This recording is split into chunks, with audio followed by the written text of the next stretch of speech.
Okay, so hello friends. In the last lecture, we read about the thermodynamic, microscopic, and microscopic point of view.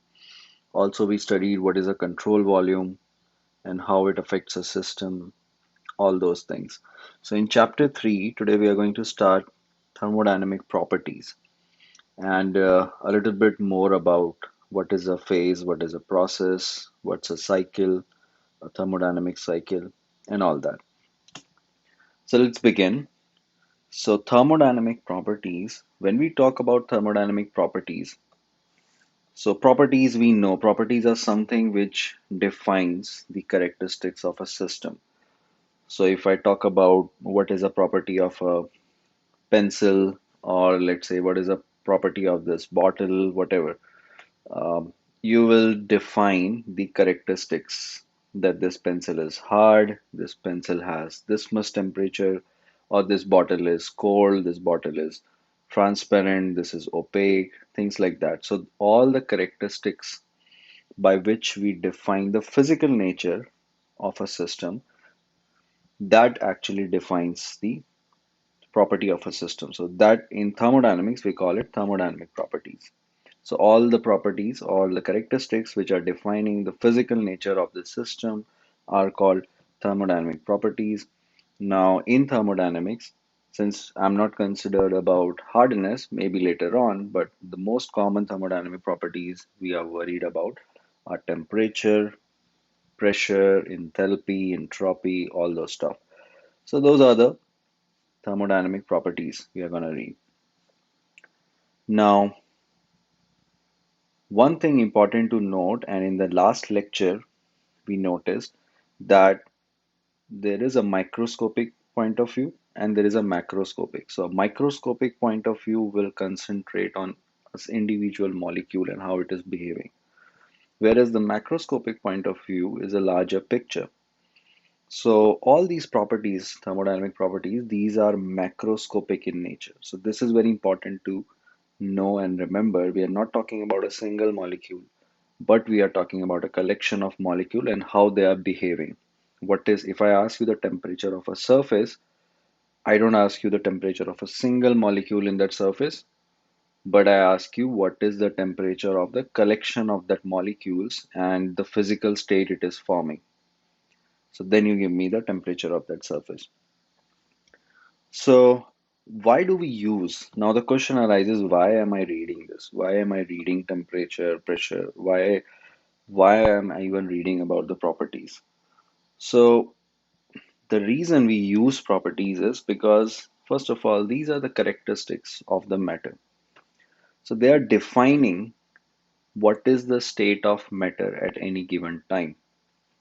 So if I say something is hot, you say this water is hot. That means it was cold at some time, right? So there was a change of state.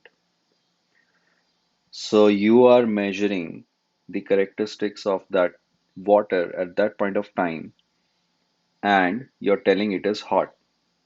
But you also measure the characteristics of the water at some point ago and you said that was cold. So now there is a change of state. So properties are used to calculate that change of state. What was the state before? What was state at this time? What was state in the morning? What was state in afternoon? You say, hey, it was sunny today, but in afternoon this was rainy. In evening it was again sunny, and then the sunset and everything. So how do you define that? You measure temperature in the morning, then you see in the afternoon, then in the evening, and all that. So you're recording properties and you are seeing the state of matter at one given time. And I can also comfortably say that these are the coordinates which describe a state of a system.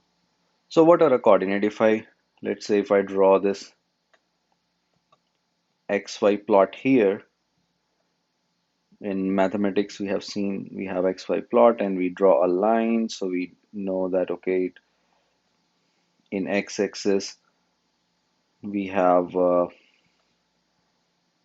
point which is 1, Then at y-axis we have a point which is 1 and I get 1 point over here.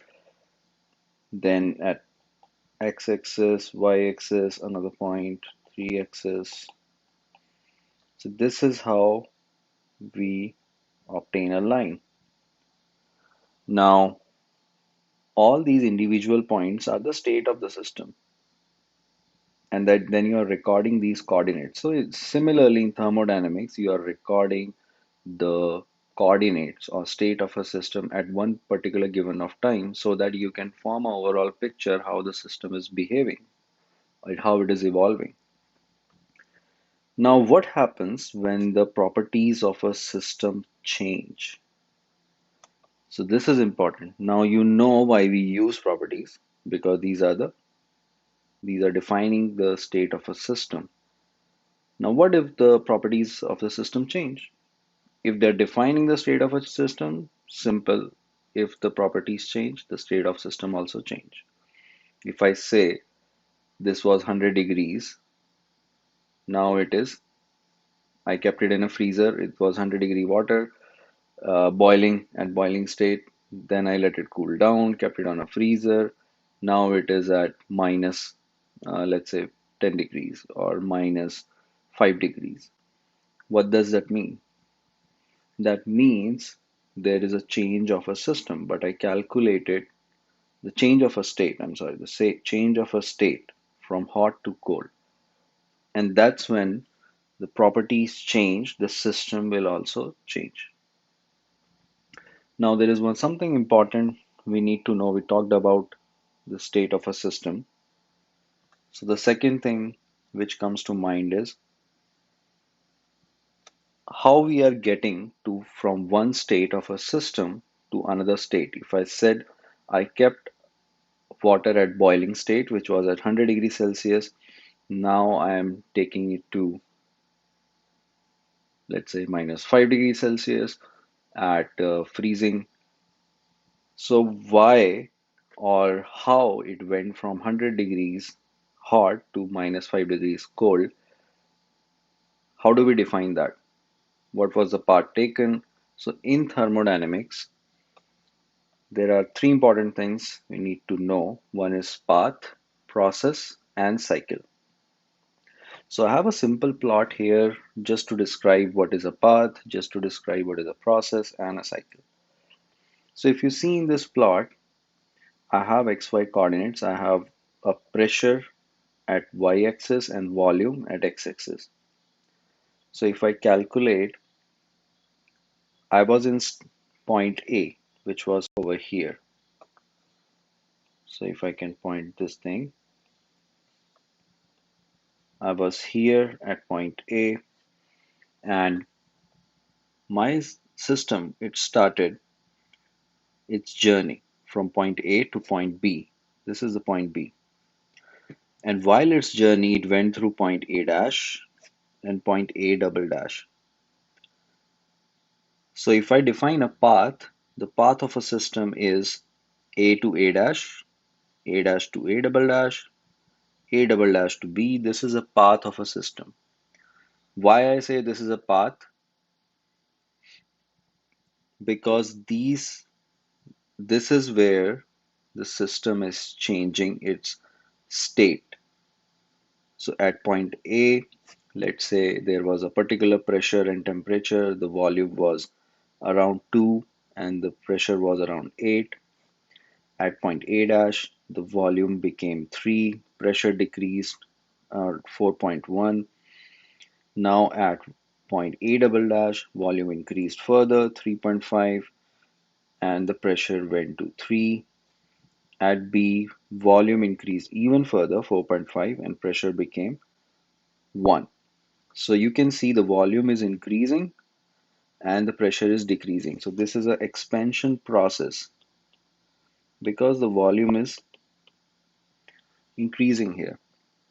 Or this might be, let's say, a gas coming out of a balloon, and then you're calculating the volume. The pressure is decreasing, but the volume. The molecules now were inside the balloon and the pressure was high there. But as I released the pressure, now everything went outside. So the molecules are free to go, they are free to expand, the volume increases. Now from A to A dash, this is a path it took. Why I don't say that A to B? So what is A to B? This is actually a process. So how we differentiate path and process? Path is something which we takes. These are the intermediary steps. The physical state of nature or the physical state of this system is not completely changed. It is in the process of changing. So we say this is a path it is taking. When it is completed, when the process is completed, we say when it comes to a thermodynamic equilibrium, we say this is a process. So we went from path A to path B. So that was a process. Now what's a cycle? Very simple. If I go from A to B and again to A, that's a cycle. So if I go back from point B and I take any path, let's say I take this path, anything, it doesn't matter, and I reach back to point A. So this whole path I took, it completed in point A and started in point A and completed in point A. So this is a cycle. When I start my system or state from same point, and it ended up in a same state where it was initially. That's a cycle. So this is how we differentiate path, process, and cycle. Now, another important thing which you will come across in thermodynamics is extensive properties and intensive properties. Very simple to understand. Extensive properties are those which depend on mass. Example are volume, energy, force. These are the extensive properties. So extensive properties are those which depends on mass, and intensive properties are those which are independent of mass in the system. So if I talk about volume, it depends on mass, right? Now if I'm speaking about volume, so it definitely there are molecules present in that particular volume, and I'm talking about what is the mass in the system. Mass will influence the volume as well. If I talk about energy, force is equal to mc square, E is equal to mc square, whatever energy you are calculating, kinetic energy, potential energy, whatever. Energy has mass, so is directly proportional to mass. So mass is affecting the energy. So that's the extensive property. Again, force is another extensive property. Now we talk intensive. So intensive properties are the properties which are independent of mass. They don't depend on mass in the system, like pressure. So pressure doesn't depend on mass of the system. Temperature. If I say what is the temperature of this body, you don't care about what's the mass of the body, you just tell the temperature of the body. If the mass increases, does the temperature increase? No. The mass doesn't have any direct effect on the temperature. Density. Now there is a lot of confusion in density since the formula of density is mass per unit volume, and we say, hey, why don't it is directly proportional to mass, so why don't density is an extensive property and why it is an intensive property? This is the reason because if I ask you what is the density of 1 liter of water and what is the density of 1000 liter of water, it will remain same. So density doesn't depend upon mass and volume because it is mass per unit volume. It doesn't depend upon how large the quantity is or what is the sample size. Density will remain same. So density of if I'm talking about what is the density of a table, which I'm using right now, or which let's say you have in your apartment, house, condo, building, whatever, the density will remain same. Even if I add two tables, the density will still remain the same because I'm talking about how tightly the molecules are packed together in per unit volume. That's the density. That's not going to change. If I increase the size of the volume or the mass, it doesn't change. So density is independent of mass. That's why it's an intensive property. Specific volume is another intensive property. Color, you don't see about mass when you talk about color. Hardness is another intensive property. Boiling point is another intensive property. And another important thing is all the extensive properties, all the extensive properties per unit mass are intensive properties. So if I calculate specific volume, specific energy, anything, specific enthalpy, entropy, all the extensive properties per unit mass are intensive properties.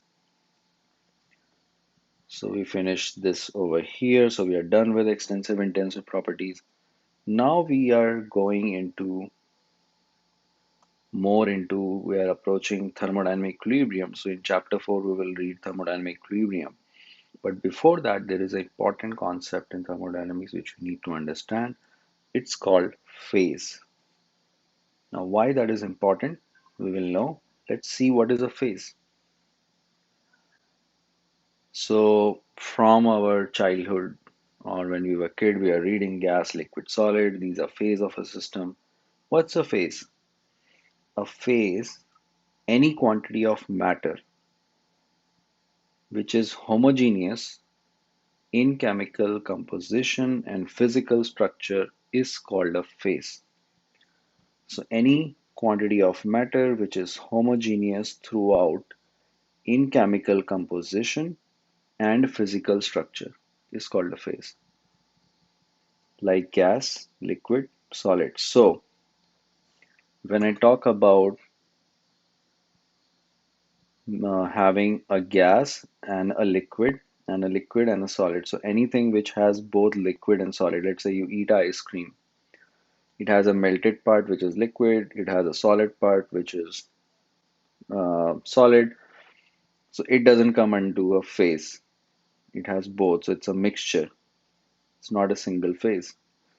Now we are talking about homogeneous composition. So let's say if I talk about oxygen, nitrogen, all these gases. When we come to liquid, I say water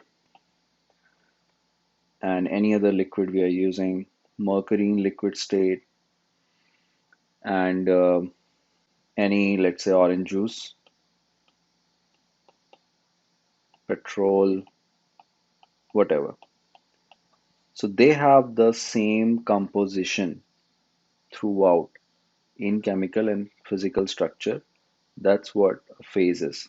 Now we say solid. So solid is again, it should have the same chemical composition and physical structure. It will be a solid. Any metal surface, anything which is solid. Now why it is important to read these phases? Because everything around us, we are surrounded by either a gaseous state, a liquid, or a solid state. So we need to know that each individual is called a phase, and when we move about, we talk about homogeneous and heterogeneous system. Homogeneous system, homogeneous means of the same kind. Homogeneous. So this is made out of two words, homo and genus. This means of the same kind. So it only has one phase. So when I talk about homogeneous system, it means only single phase, either gas, either liquid, or either solid. It can't be a mixture of both. Now heterogeneous. So heterogeneous system, it is made out of two words, hetero, hetero, and genus. So that means of a mixed type. So it has more than one phase. Heterogeneous system will have more than one phase. Okay, so we'll finish the lecture here today. And if you like the video, please click on like and share it among your subscribers. Also, if you can click on subscribe, it is very encouraging and motivating for me to make videos like this. Teaching is my passion and I love to teach. So if you click on subscribe and like, it encourages me to make more such videos. And my goal is to complete the basic thermodynamics and then advanced thermodynamics, and also make some other videos which are of interest. You can leave recommendations in the comments or email, however you feel like. So for now, we'll close. Thank you and have a nice day.